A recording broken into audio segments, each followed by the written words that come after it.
কেমন হতো যদি একদিনেই সবুজ ঘেরা পাহাড় এবং ঘন ঝাবন, যেখানে দূর থেকে দূর পর্যন্ত শুধু আপনি নিজেকেই দেখতে পাবেন, আর সাথে পাহাড়ের গা দিয়ে বেয়ে যাচ্ছে সরু মিষ্টি ঝর্ণার জল, আর এর সাথে যদি সমুদ্রকে যুক্ত করা যায় তো আর কথাই হবে না, পুরো যেন স্বর্গলাভ। হ্যাঁ, জিনিসটা গল্প হলো সত্যি। কোথায় আছে এই চারটে জিনিস একসাথে? জানতে হলে পুরো ভিডিওটা দেখতে লাগছে। আসুন বলা যাক। তড়িঘড়ি করে সবাই মিলে হাওড়া স্টেশনে চলে আসলাম। তখন বাজে ঘড়িতে 10:30 এবং আমাদের ট্রেন হচ্ছে রাত্রি 11:55 চেন্নাই মেল। হাওড়া স্টেশনের 21 নম্বর প্ল্যাটফর্মে আমাদের ট্রেনটি দিল।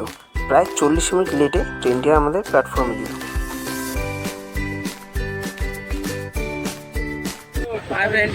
তো আমাদের নতুন জার্নি চালু হয়ে গেল। তো ট্রেনে প্রচুর ভিড়। আমাদের তো সব রিজার্ভেশন করা আছে, বাট এক্সট্রা অনেক লোক আছে, তো সেইভাবে ভিডিও করতে পারছি না। এই সব আমরা এই দিদিক করে বসে রয়েছি, এই বিশাল আছে, এই নিচে সুশান্ত আছে, সব এই দিদিক করে বসে আছে আমরা। ঠিক আছে, ট্রেনে এত ভিড় যে পা রাখার জায়গা নেই বা পেছন রাখার জায়গা নেই। ট্রেনে প্রচুর ভিড়, প্রচুর প্রচুর ভিড়। গাড়ি 1 ঘন্টা লেটে ছেড়েছে, জানি না কতক্ষণে পৌঁছাবো। আমাদের এখানে আমাদের সবাই ছিটিয়ে ছিটিয়ে রয়েছে। আমরা এখানে 5 জন আছি, আরেক জায়গায় 4 জন আছে, আরেক জায়গায় 5 জন আছে, আমরা সব ছিটিয়ে ছিটিয়ে আছে। তো ট্রেন নামার আমার দেখা যায়। তো এটা আমাদের রাতের খাবার, ঠিক আছে, তরকা সাথে রুটি আর পেঁয়াজ আর লঙ্কা। তো সবাই খাওয়া দাওয়া মোটামুটি শুরু করে দিয়েছে, এই সবাই খাচ্ছে। শেষ করবেন না,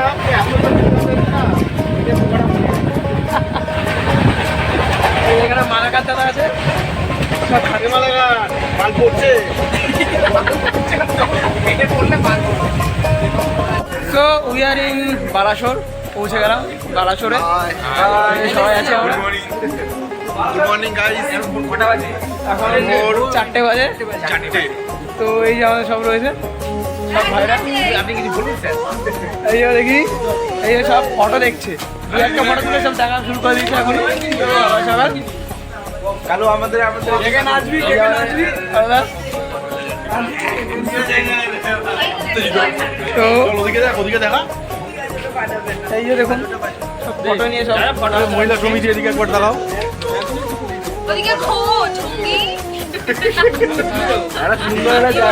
চা খাওয়া চলছে, সকালবেলা বাইক চা, বাড়িতে করে নিয়েছিলাম। এই যে চার ঢাকনা খুলছে, এই রাতে দেখাচ্ছি না, ওর ড্রেস চেঞ্জ করছে। এই সকালবেলা গরম চা, সে বাচ্চারা দিয়ে অসাম অসাম। এত সুন্দর ওয়েদার, এত সুন্দর হাওয়া দিচ্ছে, আর সেখানে একটা চা মানে মুগ্ধ করে দেওয়ার মতো, কোনো কথাই হবে না। চা শেষ করতে না করতেই আমাদের আগে থেকে বলে রাখা গাড়ি চলে এসেছিলো। এই রাজেশদার নাম্বার আমি স্ক্রিনে দিয়ে রাখলাম। তো আমাদের 2টো গাড়ি এসেছিলো, যেহেতু আমরা 19 জন ছিলাম, তো একটায় 9 জন এবং একটি 10 জন করে আমাদের 2টো গাড়ি করে গেছিলাম। এবং প্রথমেই আমরা চলে গেলাম নীলগিরির উদ্দেশ্যে। একদম ভোরবেলা নীলগিরি পাহাড়ের দৃশ্য মনোরম লাগবে, তাই আমরা প্রথমে নীলগিরির উদ্দেশ্যে বেরিয়ে গেলাম। আপনারা আপনাদের মতো গাড়িওয়ালার সাথে কথা বলে নিতে পারেন। আমাদের এই পুরো ট্রিপটি প্রি প্ল্যান করা ছিল। সকালবেলা ভোরবেলায় আমরা গাড়ির ড্রাইভারের সাথে কথা বলেই ঠিক করে নিয়েছিলাম যে আমরা ডাইরেক্ট বাগদা বিচে না গিয়ে সোজা নীলগিরি পাহাড়ে যাব, এবং ওখান থেকে ঘুরে নীলগিরি পাহাড় ঘুরে ওখান থেকে আমরা যাব দ্বিতীয় জগন্নাথ মন্দির, এবং দ্বিতীয় জগন্নাথ মন্দির দেখে আমরা দুপুরবেলায় বাগদা বিচে ঢুকবো এবং সেখানেই দুপুরের লাঞ্চটি সেরে নেব। আপনারা গাড়িওয়ালার সাথে কথা বলে আপনারা রেটটি ফিক্সড করে নেবেন, কারণ সিজন হিসাবে রেট আপ ডাউন করে। বন্ধুদের সাথে আড্ডা মারতে মারতে এবং আশেপাশের প্রাকৃতিক দৃশ্য দেখতে দেখতে কখন যে নীলগিরি পৌঁছে গেলাম বুঝতেই পারলাম না। রাস্তার দুধার দিয়ে ছোট বড় নানান পাহাড়, জঙ্গলের মাঝখান দিয়ে আমরা পৌঁছে গেলাম নীলগিরি পাহাড়। সো গাইজ, এখন আমরা সবাই পাহাড়ের পাদতলে আছি, মানে এখন পাহাড়ে উঠবো আমরা। এই পেছনে পাহাড়, এসব ছবি ফবি তুলছে পাহাড়ের তলায়, তো এখন পাহাড়ে উঠবো আমরা। তো তারই সব ছবি ফবি তুলে প্রিপারেশন নিয়ে নিচ্ছে, পাহাড়ে এখন উঠবে। তো চলো দেখাই পাহাড়টা কীরকম। কিন্তু ভিউটা এখানে দারুণ ভিউটা তোমাদের দেখায়, দারুণ ভিউ। এখানে ভিউটা মানে কোনো কথা বলার মতো না, এত সুন্দর ভিউ। আর এত সুন্দর একটা মিষ্টি হাওয়া আসছে, মানে দারুণ দারুণ।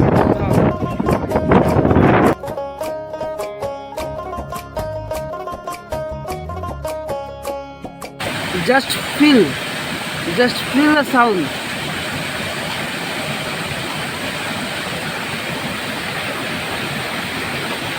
এখানে 5 টাকা করে টিকিট আছে যাওয়ার জন্য মাথা পিছু। তিনজন আমাদের টিকিটটা কাট। এইসব আমাদের সব লাইন দিয়ে দাঁড়িয়ে রয়েছে।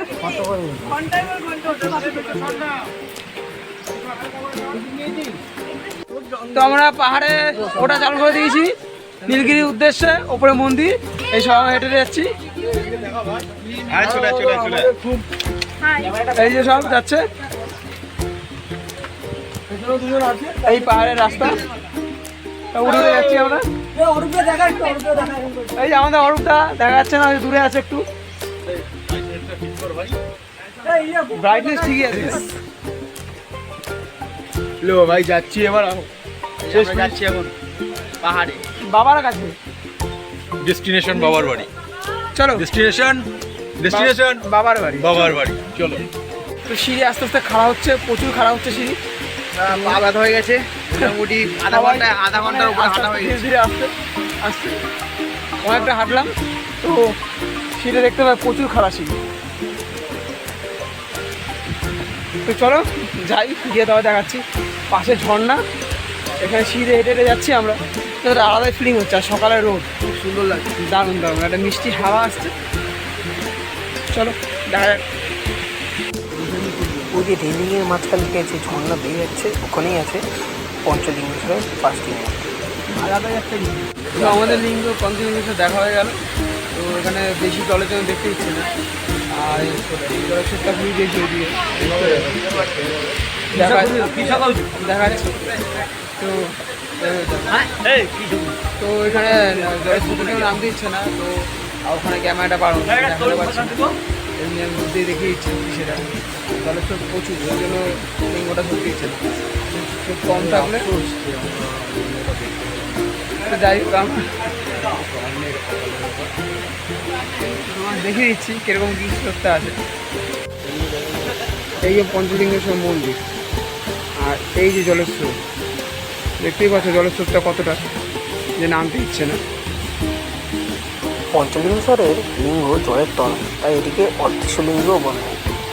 ওই জন্য এটিকে ধরতে গেলে বর্ষা ছাড়া আসতে লাগে। এখানে একটা ছোট করে রেখেছে, সেরকমই একটা। এখানে একটা এই বাবার মুক্তি করে রেখেছে, সেইভাবে একটা।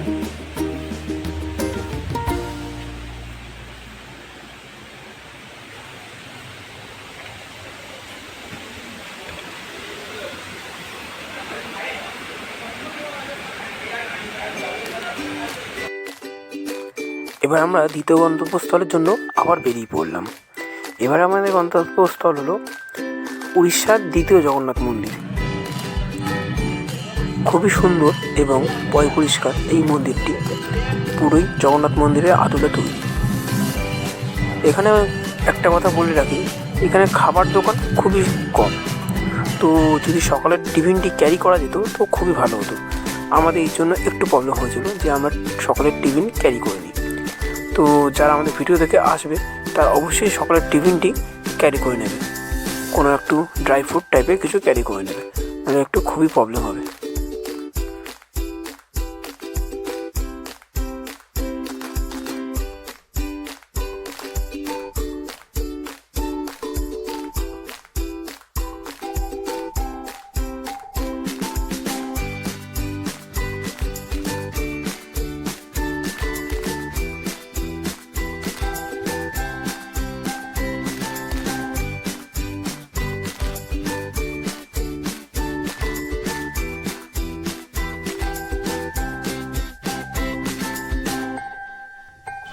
তো নীলগিরি পাহাড়ে আমরা এই জগন্নাথ মন্দিরে আসলাম। আর জগন্নাথ মন্দিরে কোনো এন্ট্রি ফি নেই। মন্দিরটা খুবই ভালো, অনেকটা দুই জগন্নাথ মন্দিরের মধ্যে, এটাকে দ্বিতীয় জগন্নাথ মন্দির বলা হয়। তোমরা এসলে খুবই দেখতে পাবে। এটা কী কোম্পানি? ইমামি কোম্পানি দিয়ে তৈরি করা আছে মন্দিরটা। আসতে ভালোভাবে দেখতে হবে তোমরা। জগন্নাথ মন্দির দেখেই আমরা বেরিয়ে পড়লাম আমাদের মূল গন্তব্যস্থল বাগদা বিচের উদ্দেশ্যে। তো সেখানেই আমাদের আগে থেকে বুক করা ছিল মাইক্রো ক্যাম্পের কটেজ।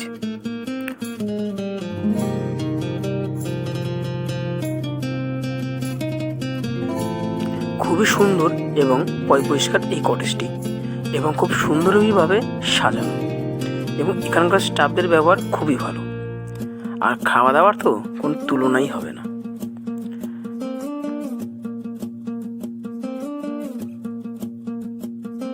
এটা হচ্ছে এনাদের কিচেন, এখানে সমস্ত খাওয়া দাওয়া হয়, এবং আশেপাশে অনেক কটেজ দিয়ে ভরা। এবং এই যে রাস্তায় উঠে যাচ্ছি আমরা, ওই উপরেই আমাদের কটেজ বুক করা ছিল। তো এর পেছনেই ঝাউবন আছে, এবং ঝাউবনের উপরে আমরা ক্যাম্পে পৌঁছে গেছি। হ্যালো, ওয়েলকাম ডিম। তো ডিম কই ফেলে দিয়েছি, তো ডাবটা খাওয়া হয়ে গেছে। আমরা একটু ফ্রেশ হয়নি, তারপর তোমাদের ফিরছি। আমরা খেয়ে গিয়ে ফ্রেশ হই। বাহ, চুষছে ভালো, দারুণ। ওই দেখ আরেকজনকে দেখ। সো বন্ধুরা, ফাইনালি চলে আসলাম আমাদের ক্যাম্পে। তো সব টেন্ট সব নিয়ে নিয়েছি, সবাই সবাই ঘরে যাচ্ছে। ব্যাক করে দেখা, সব দেখে নাও সব ক্যাম্পগুলো। অনেক প্রতীক্ষার পর, অনেক প্রতীক্ষার। এই যে সব টেন্টগুলো আমাদের। পরপর এখানে 4টে টেন্ট আছে, আর ওখানে বলবো 3 জনের করে 4টে টেন্ট আছে। 1 2 3 4, আর এদিকে আমাদের হচ্ছে 3টে টেন্ট, এই 7টা। এই 7টা, আর ওদিকে আর ওখানে একটা 3টের একটা টেন্ট আছে, যেটা আমরা দেখা স্পেশাল। আমরা যারা কি আছি, হোস্ট আছি, হোস্টরা আমরা এখানে থাকছি 3 জন। ভাই চার্জার কোথায়? ভেতরে চার্জার পয়েন্ট আছে। তো দেখাই তোমাদের ভেতরটা।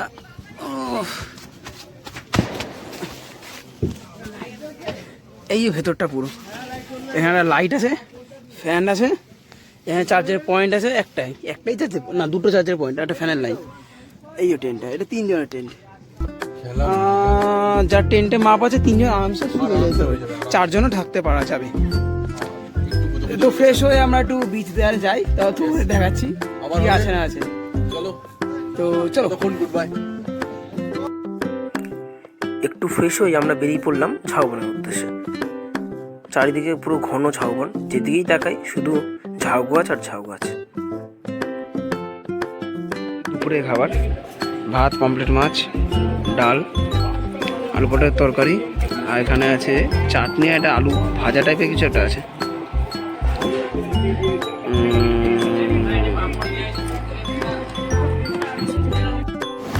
অবশেষে সমুদ্র দেখতে পেলাম, মনটা যেন শান্তি। স্রোত খুবই ভালো ছিল। জেনারেলি এই স্রোত পাওয়া যায় না, কারণ এটি একটি ডেড সি। আমরা আমাবস্যা দেখে গেছিলাম, তাই খুবই ভালো স্রোত পেয়েছিলাম, এবং জলও খুবই পরিষ্কার।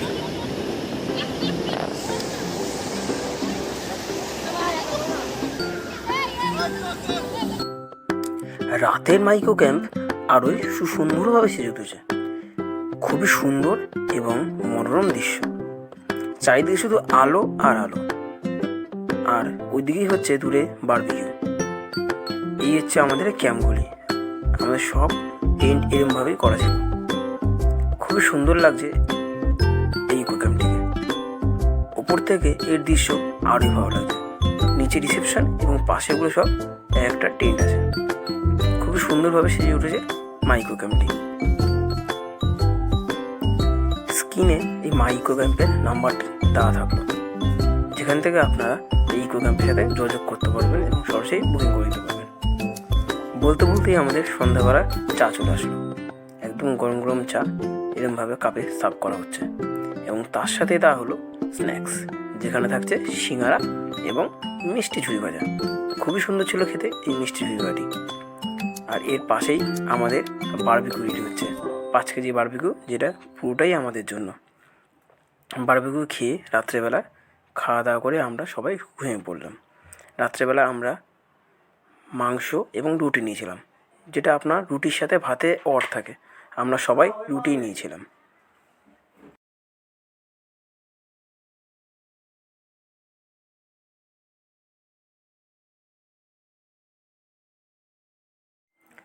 সকালবেলা উঠেই ব্রেকফাস্ট নিয়ে নিলাম, একটি ডিম, মিষ্টি, এরকম পরোটা আর তরকারি। সমুদ্রের পাড় থেকে ঘুরে এসেই আমরা আমাদের লাঞ্চটি সেরে নিলাম, যেটি এখানে আলাদাভাবে বলা ছিল। মাথাপিছু 250 টাকা নিয়েছিল এই লাঞ্চটির জন্য, যার সাথে আগের দিনের মতো পুরো সেমই ছিল, শুধু মাছটা চেঞ্জ হয়েছে। তো লাঞ্চ করেই আমরা ঝটাপট রেডি হয়ে গেলাম, বিকেলেই আমাদের ট্রেন তার জন্য। এবং সকাল থেকে বিকেল পর্যন্ত থাকতে যাওয়ার জন্য তারা একটি আলাদা ব্যবস্থা করে দিয়েছিল এবং এক্সট্রা কোনো চার্জও নেয়নি। তো মাইক্রো ক্যাম্পের সমস্ত তথ্য আমাদের ডেসক্রিপশন বক্সে দেওয়া থাকলো। আমাদের গ্রুপ, টোটাল গ্রুপ আরে হাই টাই কিছু কর, ও ভিডিও সব শুকায় গেছে।